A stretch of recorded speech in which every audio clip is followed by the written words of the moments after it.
सभी भाई बहन माता पिता प्रणाम। स्वागत है भूपेंद्र सिंह जी के अब यूट्यूब पर भी धार्मिक और सांस्कृतिक कार्यक्रम एल्बम छपरा आज तक में देखें और कॉमेडी एल्बम कॉमेडी छपरा आज तक में देखें। पूरा वीडियो आपको देखने के लिए अभय भूपेंद्र 9181 यूट्यूब डालते आप सभी का छपरा का प्यारा चैनल खुल जाएगा।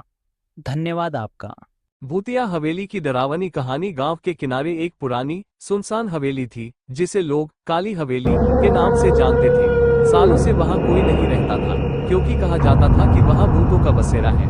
कई लोगों ने दावा किया था कि रात के अंधेरे में हवेली से अजीबोगरीब आवाजें आती थी, कभी हंसने की, कभी चीखने की और कभी किसी के चलने की आहट। एक दिन गांव के 3 दोस्तों अजय, रोहित और संदीप ने तय किया कि वे इस हवेली की सच्चाई पता लगाएंगे। गांव के बुजुर्गों ने उन्हें समझाया कि वहां मत जाना, लेकिन तीनों ने इसे सिर्फ एक अफवाह समझा और आधी रात को हवेली में जाने का निश्चय किया। जैसे ही वे हवेली के अंदर पहुंचे, ठंडी हवा का एक तेज झोंका आया और दरवाजा खुद ब खुद बंद हो गया।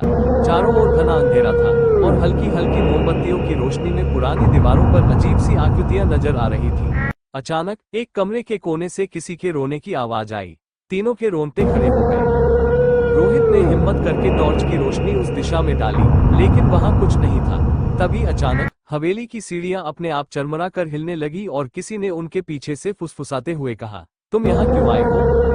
अब तीनों की हालत खराब हो गई। वे तेजी से दरवाजे की ओर भागे, लेकिन दरवाजा किसी अदृश्य शक्ति ने बंद कर दिया था। तभी एक परछाई उनके सामने प्रकट हुई। वह एक औरत की आत्मा थी जिसने सफेद साड़ी पहनी हुई थी और उसके लंबे बाल हवा में लहरा रहे थे। उसकी आंखों से खून की बूंदें टपक रही थीं। डर के मारे अजय ने हनुमान चालीसा पढ़ना शुरू कर दिया और तभी एक तेज चीख के साथ वह आत्मा गायब हो गई। दरवाजा अपने आप खुल गया और तीनों बिना पीछे देखे दौड़ते हुए गांव वापस आ गए। अगली सुबह जब उन्होंने गांव के बुजुर्गों को ये सब बताया तो एक बूढ़े व्यक्ति ने कहा, वह आत्मा हवेली की पूर्व मालिक की थी जिसे वर्षों पहले उसके ही परिवार ने मार डाला था।